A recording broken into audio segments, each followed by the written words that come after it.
2 Coríntios capítulo 4, versículo 16 em diante. Por isso não desfalecemos, mas ainda que o nosso homem exterior se corrompa, o interior contudo se renova de dia em dia, porque a nossa leve e momentânea tribulação produz para nós um peso eterno de glória muito excelente, não atentando nós nas coisas que se veem, mas nas que se não veem, porque as que se veem são temporais, e as que se não veem são eternas. Porque sabemos que se a nossa casa terrestre deste tabernáculo se desfizer, temos de Deus um edifício, uma casa não feita por mãos, eterna nos céus. E por isso também gememos, desejando ser revestidos da nossa habitação, que é do céu. Se todavia, estando vestidos, não formos achados nus, porque também nós, os que estamos neste tabernáculo, gememos carregados, não porque queremos ser despidos, mas revestidos, para que o mortal seja absorvido pela vida.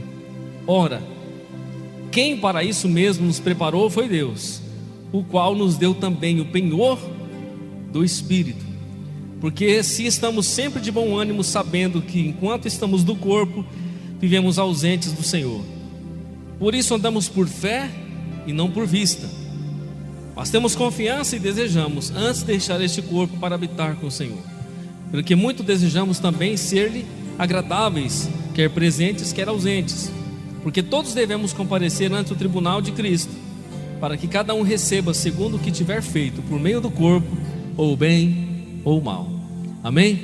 Nesse contexto de 2 Coríntios capítulo 4, Jesus Cristo é o único assunto no ministério de Paulo, na vida de Paulo.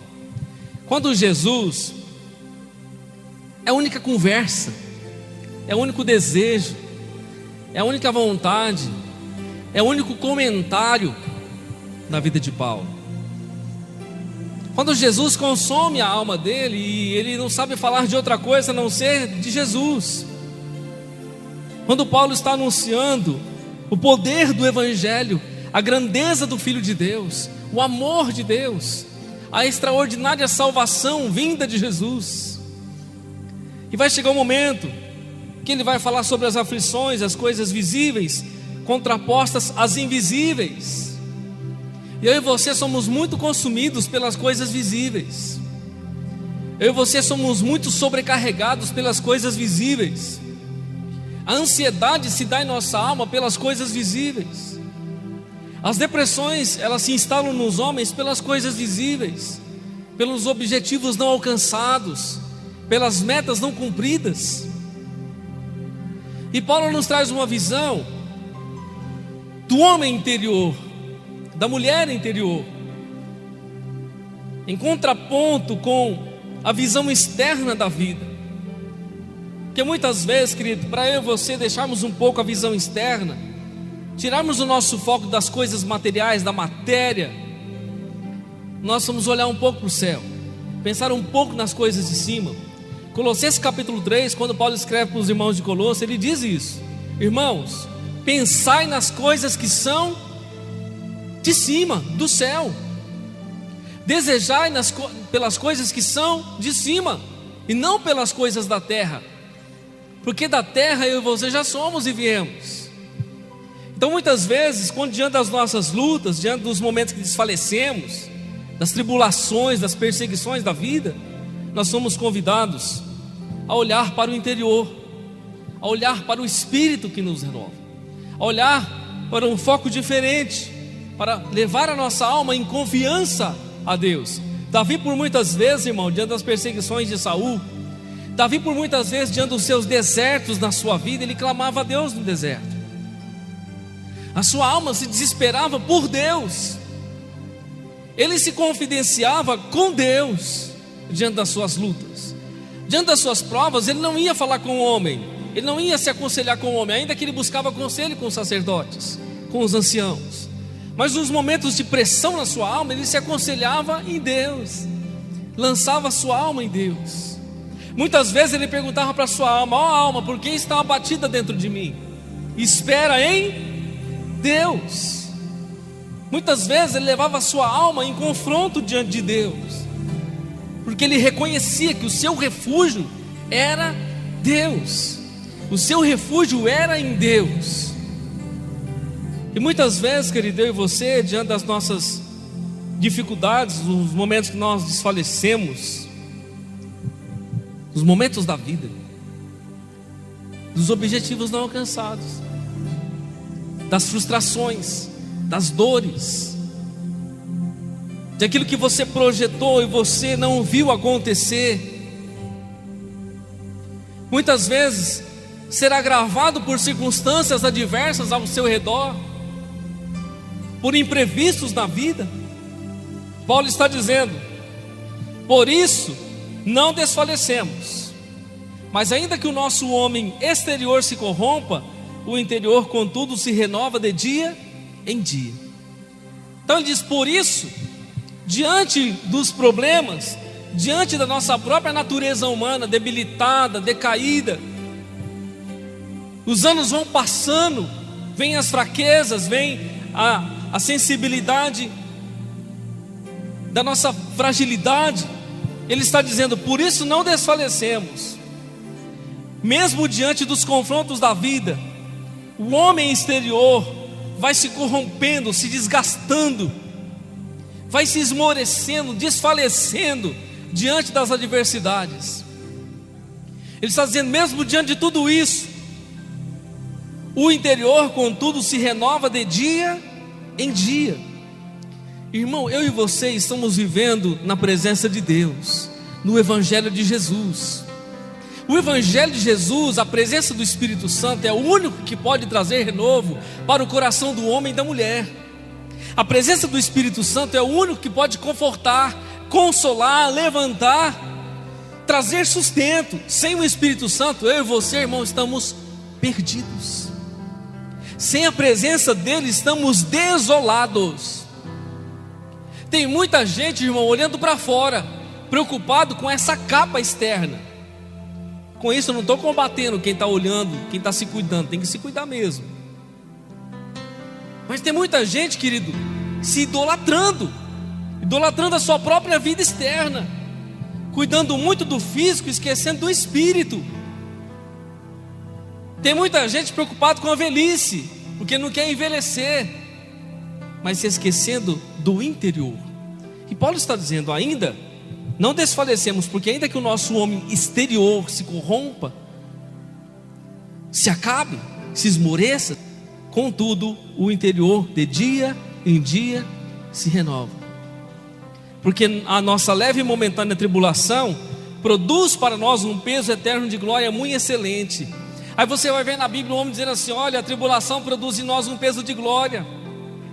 Quer dizer que tribulação na Bíblia é positivo, irmão? Tribulação na Bíblia é bom? Paulo está dizendo: a tribulação produz em nós um peso eterno de glória. Porque ninguém gosta de tribulação, irmão. Jamais quem gosta de tribulação. Misericórdia, sai para lá com tribulação na minha vida. Mas o homem de Deus experimentado, esse que sofreu naufrágio, e uma das vezes ele ficou 24 horas boiando no abismo, no mar, correndo o risco de ser comido por tubarões, de afogar, de morrer ali.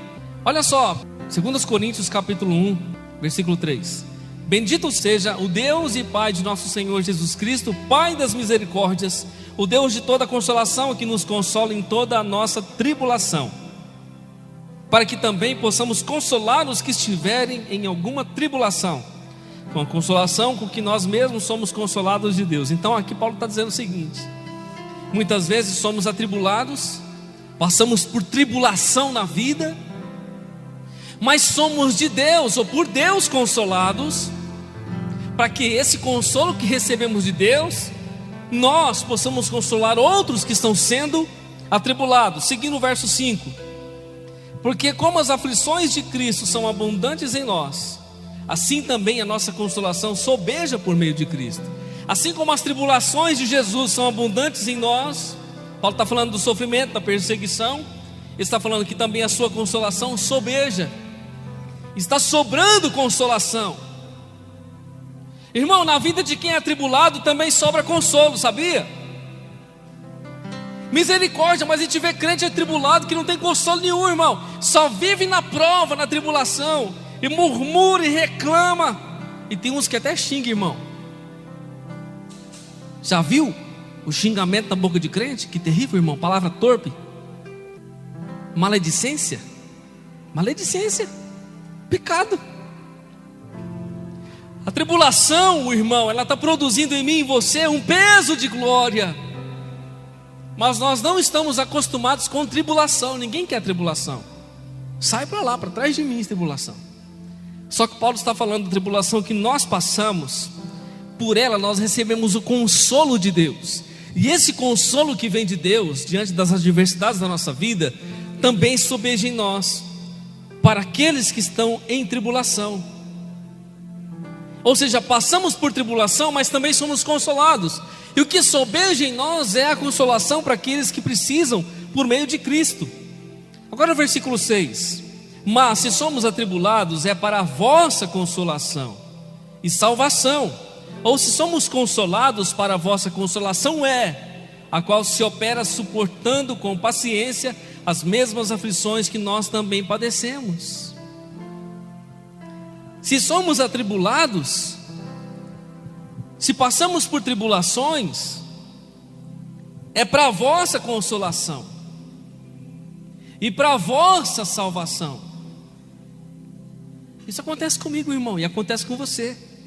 A tribulação na sua vida é para a consolação de outros, é para a salvação de outros. Por quê? Porque também vem sobre a sua vida e a minha vida a consolação de Deus. E o que deve sobejar em nós é o consolo, não a tribulação da vida.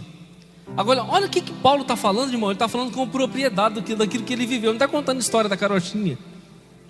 Vamos seguir o texto. Versículo 7. A nossa esperança acerca de vós é firme, sabendo que, como sois participantes das aflições, assim o sereis também da consolação. Porque não queremos, irmãos, que ignorais a tribulação que nos sobreveio na Ásia. Agora ele vai contar. Pois que fomos sobremaneira agravados, mais do que podíamos suportar, de modo tal que até na vida desesperamos. Mas já em nós mesmos tínhamos a sentença de morte, para que não confiássemos em nós, mas em Deus que ressuscita os mortos, o qual nos livrou de tão grande morte e nos livrará em quem esperamos, que também nos livrará ainda, ajudando-nos também vós, com orações e por nós, para que pela mercê que por muitas pessoas nos foi feita, por muitas também sejam dadas graças a nosso respeito. Paulo está contando de uma situação que ele passou, de um naufrágio, onde o navio se partiu em uma tempestade, e ele ficou 24 horas boiando no mar. E ele achava que nesse momento ele morreria, porque a tribulação foi tão intensa e a perseguição era tão grande na vida dele, por causa de Cristo, da mensagem do reino de Deus, do Evangelho. E não só as conspirações em sua volta, mas as perseguições em sua volta, mas também essas situações adversas que vinham sobre a vida dele, como esse naufrágio agravante que veio sobre ele, aquela tripulação, que foi tão agravado sob maneira, que até da vida ele desesperou. Ele disse: mas já em nós tínhamos a sentença de morte, para que não confiássemos em nós. Olha só o que ele vai dizer, irmão. Em nós tínhamos a sentença da morte, para que não confiássemos em nós, a não ser na providência de Deus.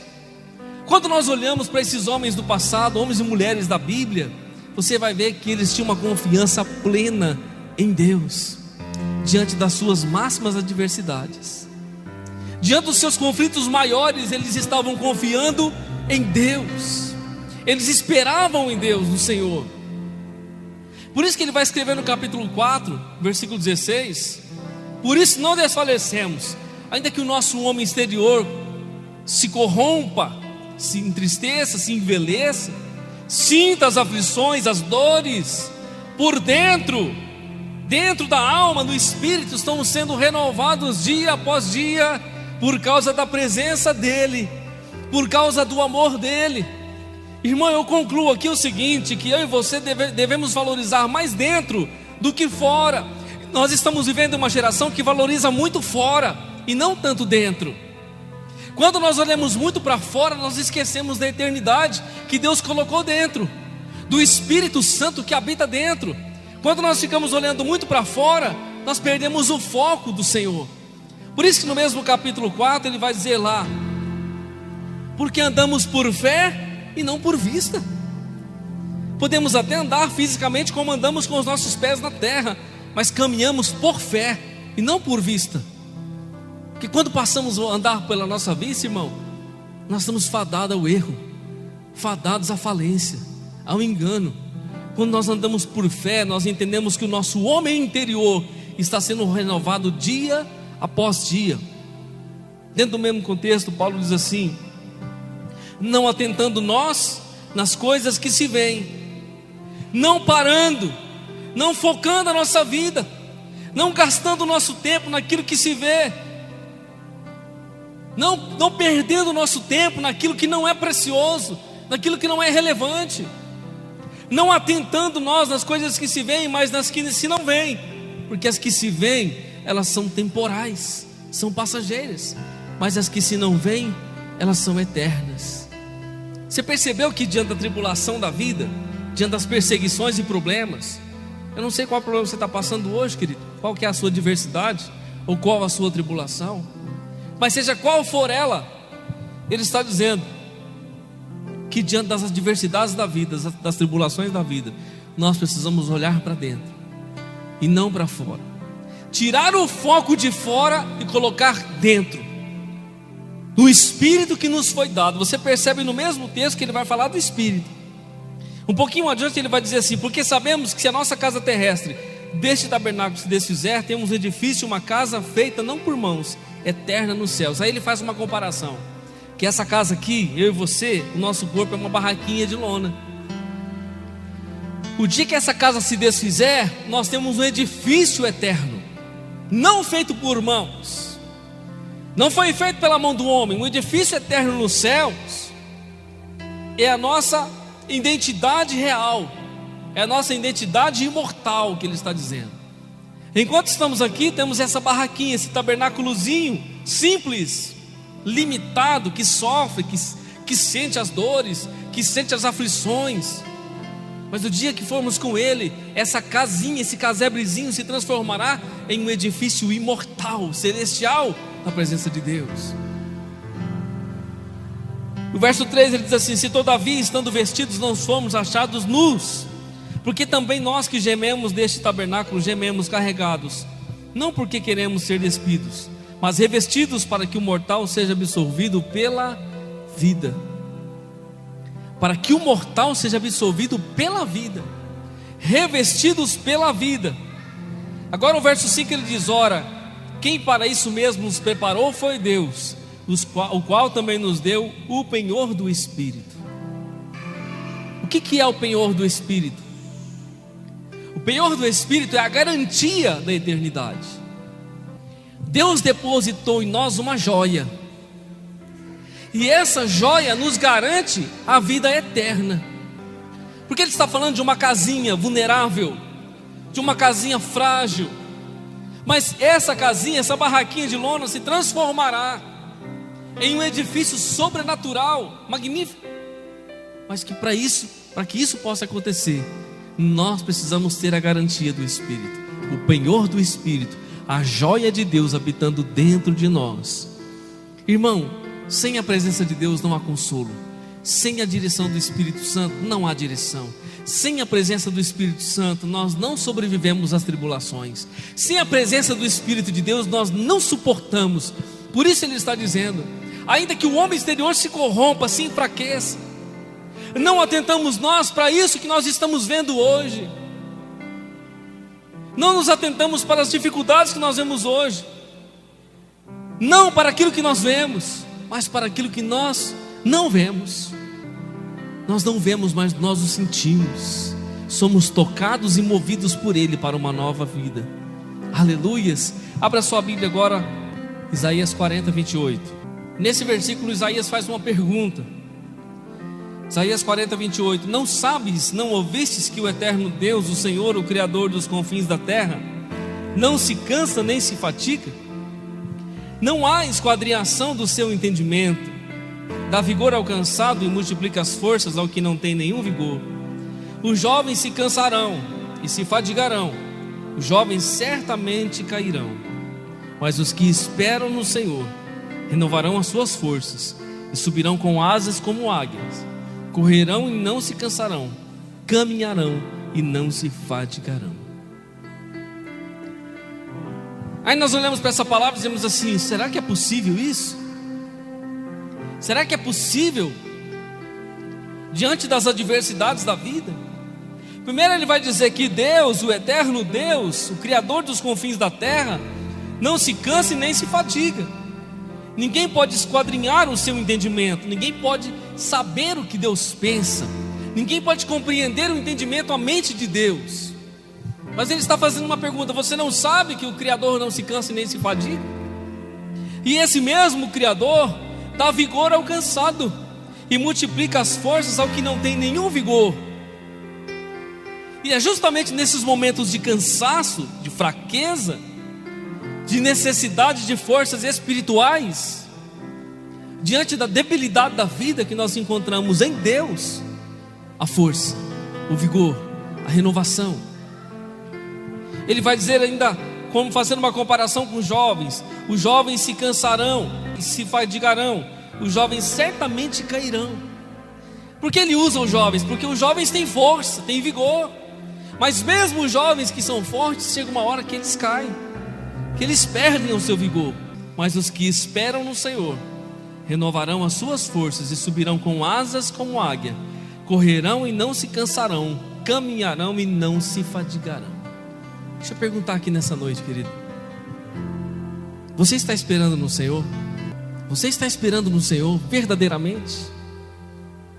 Porque Isaías está dizendo: mas os que esperam no Senhor, os que serão renovados, os que subirão com asas como águias. Ele traz a figura da águia, um dos pássaros mais excelentes, que está nas alturas e contempla todas essas coisas, que tem uma visão poderosa. Os que esperam no Senhor terão um renovo dessa magnitude. Os que esperam no Senhor não serão confundidos, não se cansarão, caminharão e não se fadigarão. Irmão, esses dias eu estava pensando sobre a vida cristã. Quantos anos servindo a Deus, conversando com a pastora? Quantos anos? Quase 20 anos nós estamos no Evangelho. Se você perguntar assim: pastor, você já pensou voltar atrás? Você já olhou para trás alguma vez? Do fundo do meu coração, irmão, falar a verdade, em Cristo não minto, nunca. Você fala assim: pastor, mas nenhuma vez desejou voltar atrás? Não passou nem um pouquinho assim no seu coração e você retomar atrás? Irmão, diante de Deus, nunca. Os anos vão passando, querido. A gente está diante da luz do Evangelho, da verdade de Deus. Muitas vezes estamos diante de fraqueza, das impossibilidades, mas nós olhamos para a palavra e encontramos tantas respostas para as nossas almas, encontramos tantas palavras para as nossas almas. Esses dias atrás, por conta de circunstâncias das nossas vidas adversas, um dia pela manhã, o Senhor nos deu uma palavra enviada por um irmão que nem aqui não está na cidade, mora longe daqui, no estado de São Paulo. O irmão me enviou a palavra de manhã, estávamos em oração, em consagração, e ele enviou aquele texto, a palavra de Deus. Deus nos respondeu pela vida do irmão sem saber. O irmão nem sabia que ele estava dando uma resposta para mim com um simples versículo da Bíblia. Aquilo nos levantou, aquilo nos restaurou naquele dia, aquilo nos trouxe um gás novamente na presença de Deus, porque nós esperamos no Senhor. Esperamos no Senhor hoje, amanhã, depois de amanhã, mês que vem, ano que vem, até Jesus voltar, irmão. Porque quem deixou de esperar no Senhor, quem passou a confiar na força do seu braço, ou quem voltou atrás, ou quem se esqueceu do caminho da fé, nessa hora está bem embaraçado na vida. nós estamos esperando no Senhor, querido, não faltará a resposta de Deus para a sua vida, não faltará a direção de Deus para a sua vida, não faltará a palavra de Deus para a sua vida. Aleluias! Espere no Senhor, confie no Senhor.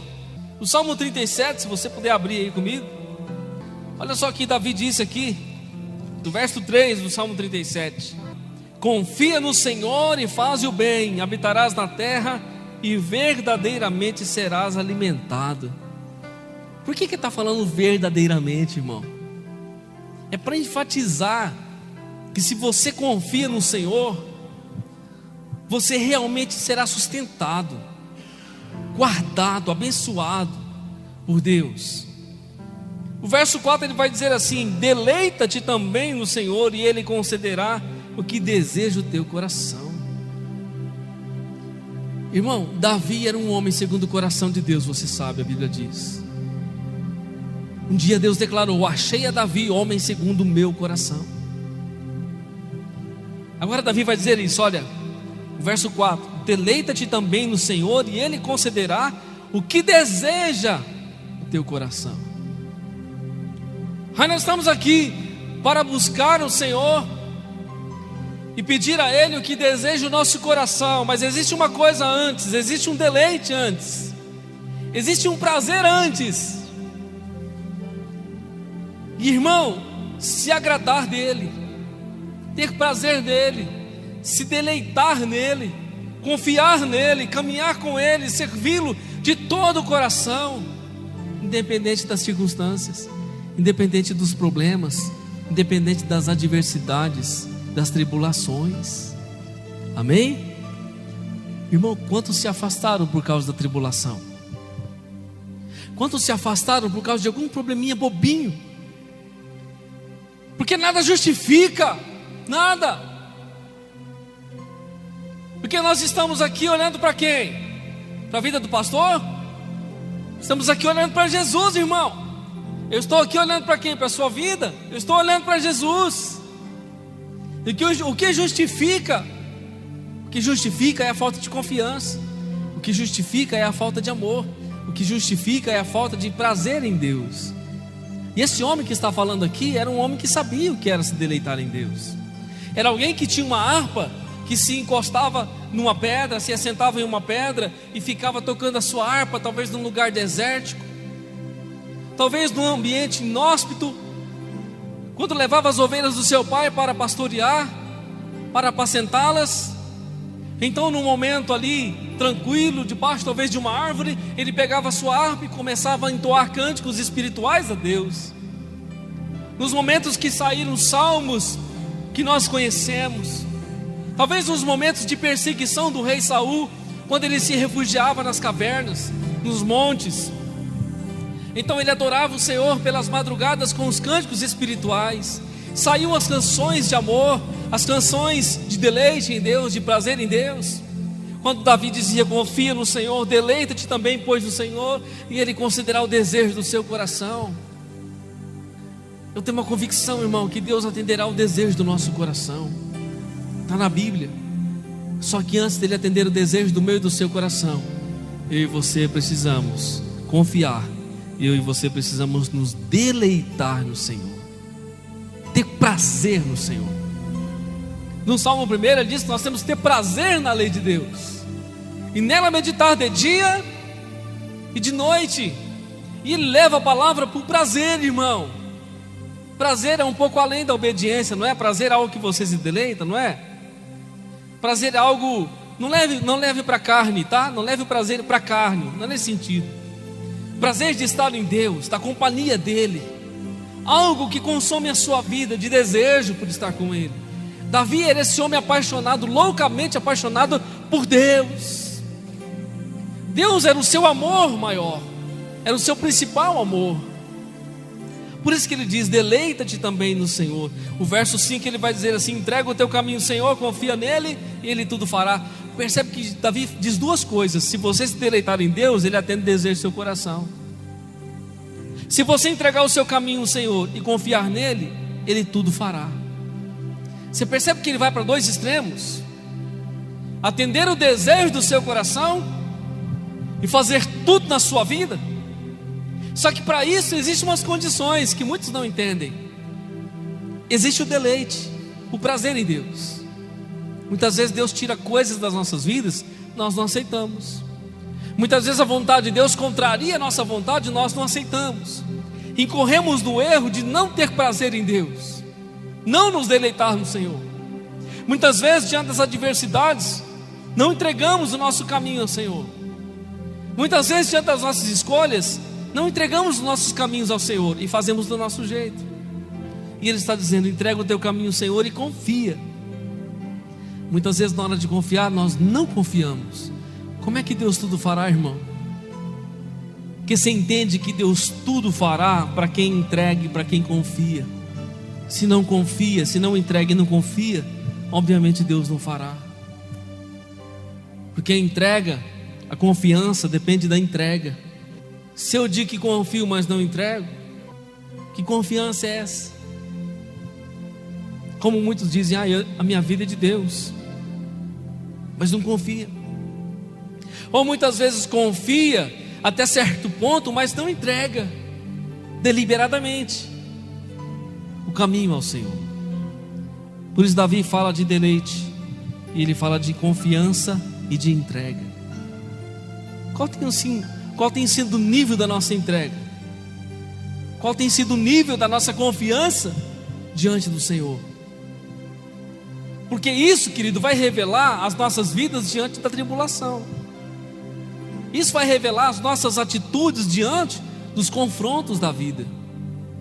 Você sabe, irmão, tem crente que é aprovado e que não é aprovado. Porque o desejo de Deus, querida, quando eu e você somos provados, é sermos aprovados. A Bíblia diz que nenhuma tentação vem sobre nós, senão humana. E ela não é maior do que eu e você. E Deus, quando a tentação vem sobre mim e você, Ele nos dá o escape, diz a Bíblia. Mas muitas vezes, diante das tentações e provações da vida, muitos sucumbem. Por quê? Porque não confia, porque não entrega a vida totalmente a Deus. Nós temos vivido, querido, um tempo de muita frieza. Se você tem percebido, se você não tem percebido, faça uma leitura espiritual. Há uma frieza se instalando nos corações, não só nas pessoas que estão lá fora, que já não têm o amor de Deus, mas principalmente na igreja. E quando eu falo igreja, eu falo num contexto geral de igreja. Hoje tem muitos crentes, entre aspas, que não posso dizer que é crente, pode dizer até que é crente, mas não pode dizer que é cristão, que é filho de Deus, cantando músicas seculares dentro da igreja, no altar da igreja, cantando música, e dizendo que isso é normal, não tem nada a ver. Nós não podemos ser religiosos. Então está se banalizando o evangelho, se banalizando a fé, as coisas de Deus. A piedade está acabando, o amor está acabando. Por isso você não vai ver, por isso você não vê mais homens e mulheres suportando tribulações, suportando problemas, suportando dores, suportando perseguições. É nessa hora que a nossa fé é provada, querido. Quando eles saíram do Egito, o que aconteceu com o povo de Deus? Quando o povo de Deus estava no Egito, por mais que estava escravo, amassando barro, mas tinha comida, tinha pouso certo. O dia que eles saíram do Egito e vislumbraram a terra, começaram a caminhar rumo à terra prometida, se viram livres. Mas a primeira perseguição que veio sobre eles, a primeira tribulação que veio sobre eles, eles desistiram. Você está achando que o povo que saiu do Egito era crente, irmão? O povo que saiu do Egito não era crente, não. O povo que saiu do Egito era o povo de Israel, mas não era um povo crente. Eles viraram crente depois. Eles se tornaram verdadeiros homens e mulheres de Deus depois. Porque enquanto eles estavam no Egito, eles tinham a visão do Egito. Eles passaram pela prova. Depois da prova, para ser aprovados, realmente o seu caráter ser transformado lá na frente. Lembra que quando eles saíram do Egito, eles chegaram diante do mar e o faraó veio atrás e eles começaram a murmurar? Eles disseram: será que não tinha cova suficiente no Egito? nós morrermos lá, vamos morrer aqui nesse deserto. Murmuraram contra Deus, contra Moisés. Deus providenciou, abriu o mar, eles passaram o mar em seco, atravessaram do outro lado, Deus fechou o mar. Continuaram caminhando, ficaram com sede, começaram a murmurar contra Deus, encontraram águas amargas. Meu Deus do céu, tanta sede, quando encontra água, a água é amarga, a água não podia beber, água venenosa. Pois Deus foi lá, fez com que a água se tornasse doce e eles beberam. Deus estava dando um ensinamento, um aprendizado nos seus corações. Confiar em Deus, esperar em Deus, entregar a vida em Deus. Porque diante das tribulações, querido, diante das adversidades da vida, nós não sucumbiremos. Amém? Porque nós estamos olhando para Ele, estamos confiando no Senhor. E nós estamos vivendo numa geração que não sabe o que é isso, querido. Quando nós viemos para o Evangelho anos atrás, Deus usou pessoas para dizer assim: eu tenho pressa na vida de vocês. E por causa disso, Deus nos jogou no fogo, irmão. Tirou do fogo, jogou na água. Tirou da água, jogou no fogo de novo. E foi trabalhando aqui, trabalhando ali, trabalhando lá, irmão. E doeu, hein? Doeu. Foi difícil, muitas vezes, para entender a voz de Deus. Deus tratou conosco, querido, com enfermidade. Tratou conosco com relação à comida, com relação a vestes. Há N situações, Deus tratou conosco, trabalhou no nosso caráter e trabalha em nossas vidas. O deserto, essa caminhada em Deus, essas tribulações servem para aprimorar um peso de glória em nossas vidas, para que você saiba quem você é, que você é filho de Deus, que você é filha de Deus. O deserto serve para nos libertar de coisas que estão em nossa vida, que não devem estar em nossas vidas. O deserto serve para tratar do nosso caráter, para nos purificar, colocar a verdade de Deus em nós, para que eu e você não venhamos negociar com a mentira e nem abrir precedentes diante de Deus ou diante desse mundo. Fomos tratados por Deus, estamos sendo tratados por Deus.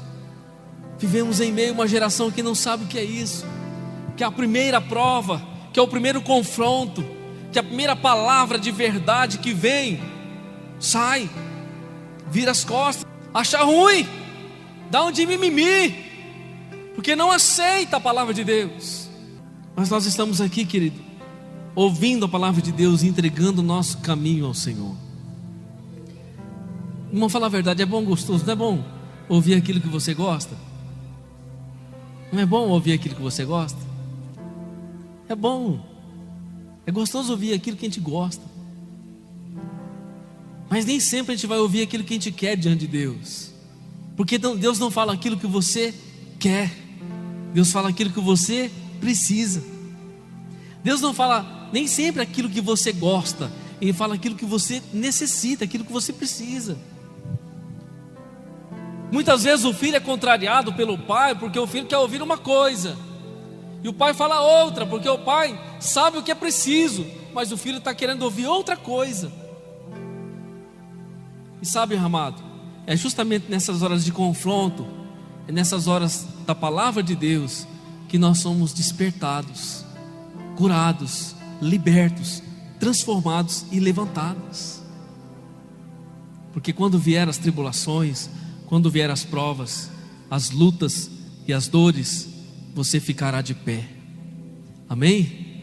Para terminar, 2 Coríntios capítulo 12, versículo 7. E para que não me exaltasse pelas excelências das revelações, foi-me dado um espinho na carne, a saber, um mensageiro de Satanás, para me esbofetear, a fim de não me exaltar. Acerca do qual 3 vezes orei ao Senhor, para que se desviasse de mim. E disse-me: a minha graça te basta, porque o meu poder se aperfeiçoa na fraqueza. De boa vontade, pois, me gloriarei nas minhas fraquezas, para que em mim habite o poder de Cristo. Pelo que sinto prazer nas fraquezas, nas injúrias, nas necessidades, nas perseguições, nas angústias, por amor de Cristo. Porque quando estou fraco, então eu sou forte. Paulo diz 2 coisas aqui interessantíssimas. A primeira, Deus responde para ele uma oração. Havia algo que o incomodava, espinho na carne, a Bíblia diz. Não me pergunte qual é, porque ninguém sabe responder, que a Bíblia não fala qual era o espinho na carne. Mas era uma situação desagradável na vida do apóstolo Paulo, e ele pede a Deus que Deus o livre daquilo. A Bíblia diz que ele orou 3 vezes ao Senhor. 3 vezes. Talvez Paulo fez uma consagração uma semana, orou e pediu a Deus. Na outra semana uma outra consagração e pediu a Deus. Ele orou 3 vezes. Mas Deus, quando responde para ele, diz: a minha graça te basta, porque o meu poder se aperfeiçoa na fraqueza. De boa vontade, pois me gloriarei nas minhas fraquezas. Agora é Paulo falando, para que em mim habite o poder de Cristo. Deus diz assim: o meu poder, Paulo, aperfeiçoa você na sua fraqueza. O meu poder aperfeiçoa você na sua limitação. Aí Paulo diz assim: então de boa vontade, Senhor, de boa vontade me gloriarei nas minhas fraquezas. Não é nas minhas vitórias, eu me gloriarei nas minhas fraquezas, para que em mim habite o poder de Cristo. Sabe o que é isso aqui, irmão? Paulo, se fosse uma enfermidade que Deus não curara, mas Paulo orava pelos outros e os outros eram curados, sabia? E talvez ele olhava para si e falasse: eu não sou curado, Deus, eu tenho a unção para curar, mas eu mesmo não sou curado. É isso mesmo, para que o meu poder aperfeiçoe você nessa fraqueza. É nessa dificuldade que você está passando que o meu poder vai aperfeiçoar você, para você não confiar em você, para você confiar em mim. Aleluias. Pelo que sinto, aí Paulo vai dizer assim: pelo que sinto prazer nas fraquezas. Irmão, quem sente prazer em fraqueza, irmã Fátima? Pelo amor de Deus, quem vai sentir prazer em fraqueza é prazer. Então é porque o teu poder me aperfeiçoa, então eu sinto prazer nas fraquezas, porque eu concordo contigo. Essa é a tua vontade, e se é a tua vontade, então eu tenho prazer nela. Eu tenho prazer nas fraquezas, nas injúrias, nas necessidades, nas perseguições, nas angústias, por amor de Cristo. Porque quando estou fraco, estou do verbo estar. Quando estou fraco, então eu sou forte. Quando estou fraco, então eu sou forte. Ele não está falando porque quando eu sou fraco, ele está falando porque quando eu estou fraco. Irmão, eu aconselho que você fique fraco todo dia, para que o poder de Cristo habite em você. Porque quando estou fraco, então eu sou forte. Digo fraco, eu sou forte, diz a Bíblia. E tem muita gente, irmão, querendo dizer que é forte. É forte, mas é fraco. Agora o fraco para Deus é forte. Para Deus o forte é fraco e o fraco é forte. O pobre é rico, o rico é pobre. Por isso Paulo reconhecendo, e a resposta de Deus aí sobre ele: vai ficar do jeito que está, não vai mudar nada, vai ficar assim. Senhor, tem misericórdia, vai ficar assim, não vou mudar. Mas eu vou ficar desse jeito. Por quê? Vai ficar assim, do jeito que eu quero você, desse jeito. Tá bom então, Senhor, então eu tenho prazer nas fraquezas, eu tenho prazer nas minhas limitações, eu tenho prazer nas injúrias, eu tenho prazer nas angústias, nas necessidades, até nas perseguições. Porque quando eu estou fraco, então é aí que eu me torno forte na sua presença. Está entendendo, irmão? Ai, se Deus não responde essa geração de hoje. Ou ai, se Deus responde e diz assim: não, não vou fazer nada, vai ficar desse jeito, é propósito meu. Aí Deus vai falar assim: o quê? Então Deus não é Deus, então o que eu estou vivendo não é fé, então isso não é evangelho, então eu não confio mais em Deus. Mas o que ele estava dizendo, querido, do seu relacionamento com Deus. Você sabe por que Paulo disse isso aqui? Sabe por que Paulo disse isso? Alguém sabe por que ele disse isso? Porque ele concordou com Deus? Se você ler um pouquinho antes o relato, a Bíblia diz que ele foi ao 3º céu, irmão. Deus o arrebatou em espírito, e Paulo foi nas moradas eternas. E Paulo, quando vai relatar isso, ele não é bobo de falar que é ele. Ele fala assim: conheço um homem, se no corpo não sei, se fora do corpo não sei, Deus o sabe. Esse homem foi arrebatado e foi até o 3º céu, e viu coisas e ouviu coisas que ao homem não é lícito falar. E aí Paulo vislumbrou a eternidade, voltou para o seu corpo, e depois disso veio sobre ele o espinho na carne. Depois dessa situação veio o espinho na carne.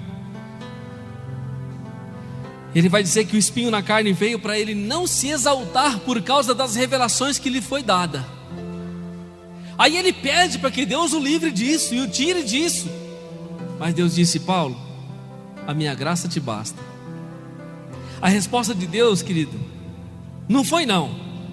A resposta de Deus foi: a minha graça te basta. O que é a graça de Deus, irmão? A graça de Deus, a graça de Deus na Bíblia é Jesus, é a revelação de Deus. A graça é o favor de Deus. Deus está falando: Paulo, a minha graça basta para você, o meu favor basta para você. É isso que importa na sua vida, porque o meu poder te aperfeiçoa na sua fraqueza, na sua necessidade. Por isso não desfalecemos, ainda que o nosso homem exterior se corrompa. Contudo, o nosso homem interior se renova dia em dia na presença de Deus. Amém, queridos? Amém? Será que nós podemos dizer isso nessa noite? Porque quando estou fraco, então eu sou forte. Porque é nesses momentos de fraqueza, irmão, esses momentos de enfermidade, de perseguição, momentos de dor, momentos de escassez, momentos de fraqueza, que nós dizemos: então eu sou forte. Porque, irmão, quando está tudo bem, muitas vezes nós temos a tendência de confiar na força do braço só. Mas quando nós olhamos para esse retrato, irmão, de dependência de Deus, é um cuidado de Deus com as nossas vidas, é um cuidado de Deus com o nosso coração, é um cuidado de Deus com a nossa alma, com a nossa casa, com a nossa família. Mas muitas vezes, irmão, muitos não querem. Ah não, eu vou para a igreja, é muito difícil. Ficar na igreja não, é duro. Passar pelo processo com Deus é difícil. Ah, eu ficar na igreja é duro, é muito complicado. A gente passa por prova, passa por luta com Deus. É, irmão, passa por prova, passa por luta, mas existe uma terra prometida, um céu de gozo eterno, de alegria perpétua. Aleluias. Passamos sim por dificuldades, por dores, por sofrimentos e aflições, mas o que nos está garantido é uma eternidade ao lado de Jesus. Agora, quantos voltaram atrás, esqueceram do pacto da promessa, estão gozando da vida por um tempo, estão aproveitando da vida por um tempo, mas podem sucumbir a qualquer momento. E a sua eternidade, como que ficou? O que adianta o homem ganhar o mundo inteiro e perder a sua alma no fim? Mais vale servir a Deus, mais vale viver em fraqueza diante do nosso Criador, em dependência diante dele, do que ter um pouco gozo do pecado e perder a salvação eterna junto de Jesus. Que você possa dizer para a sua alma nessa noite: quando estou fraco, então sou forte, para que em mim habite o poder de Cristo. Que o poder de Cristo possa de fato habitar na sua vida, querido, no seu coração, na sua casa. Amém? Curva a sua cabeça, feche os seus olhos, vamos falar com Deus. Fale com Deus no seu lugar, ore, presente a Ele a sua vida nessa noite. Pai, no nome de Jesus, te louvamos, ó Deus, neste lugar. Senhor, estamos diante da Tua palavra renovadora, gloriosa, Espírito e vida, que nos traz sustentação, que nos traz força, vigor, ó Pai, que nos levanta na Tua presença. Porque mesmo quando estamos fracos, quando estamos em necessidade, debaixo de perseguição, de angústias, de injúrias, ó Deus, de adversidades, nós somos fortes, porque o poder de Cristo habita em nós, e somos aperfeiçoados por Ti, Senhor. Porque quando estamos fracos, então somos fortes na Tua presença, e sabemos, ó Deus, que mesmo passando por adversidades, mesmo passando por dificuldades no homem exterior, contudo o homem interior tem sido renovado dia após dia pelo Espírito Santo, Senhor. Estamos esperando em Ti, e os que esperam no Senhor subirão com asas como águias, não cansarão, correrão e não se cansarão, caminharão e não se fatigarão, pois esperam no Senhor. Estamos lançando as nossas vidas ao Senhor nessa noite. O nosso coração se agrada de Ti, nos deleitamos na Tua presença e temos a convicção, Pai, que o desejo do nosso coração será atendido, pois o nosso prazer é estar na Tua presença. Nessa noite entregamos o nosso caminho e a nossa confiança está no Senhor. Aleluias. para que tudo o Senhor possa fazer em nossas vidas, possa fazer em nossa casa, possa fazer em nossa família, em nosso casamento, na vida do povo de Deus que te adora. Senhor, nós te adoramos nessa noite, entregamos esta celebração para a glória do Senhor. Que haja restauração em cada coração, que haja restauração em cada lar e cada família, em nome do Senhor Jesus. Nós te louvamos e te agradecemos em nome do Senhor Jesus. Estenda suas mãos ao alto. Que a graça do nosso Senhor Jesus Cristo, o amor de Deus o Pai, a consolação e a comunhão do Espírito Santo seja abundantemente derramado sobre a sua vida. Você diz: graças a Deus.